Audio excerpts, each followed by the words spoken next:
Friends, welcome back to our channel. Today we are going to discuss the theories of biological classification. So theories of biological classification lo next theory వచ్చి nominalism.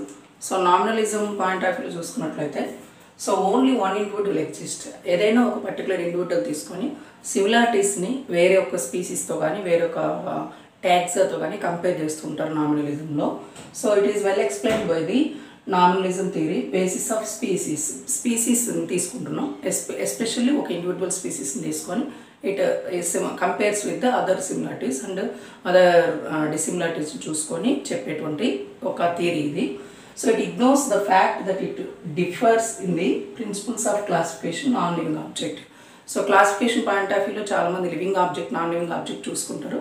But non living ఆబ్జెక్ట్ని ఇది మన వాళ్ళు ఖచ్చితంగా ఇది వదిలేస్తుంది, పట్టించుకోదు ఈ particular theory. So all members of a taxon are equal as they share in common heritage as per the nominalism. So ఏవైతే కామన్ క్యారెక్టర్స్ని షేర్ చేసుకుంటారో they are all in a one single hut, అన్నీ ఒకదాని కిందకే వచ్చేలాగా చూస్తారనమాట.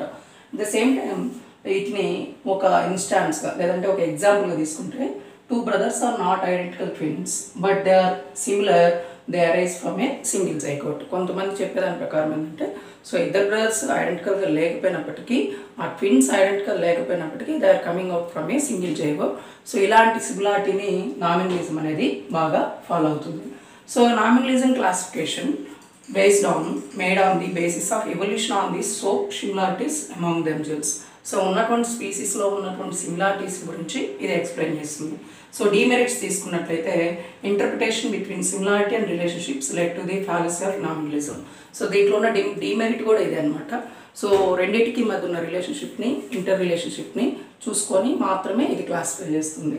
The same time Simpson states that first time all members of a taxon are equal because they share a common heritage.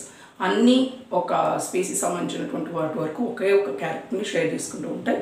So దేన్ని కలిసి group of form అవుతాయని first time Simpson అనేది వీటిని explain చేశాడు. సింప్సన్ అక్కడ సైంటిస్ట్నే.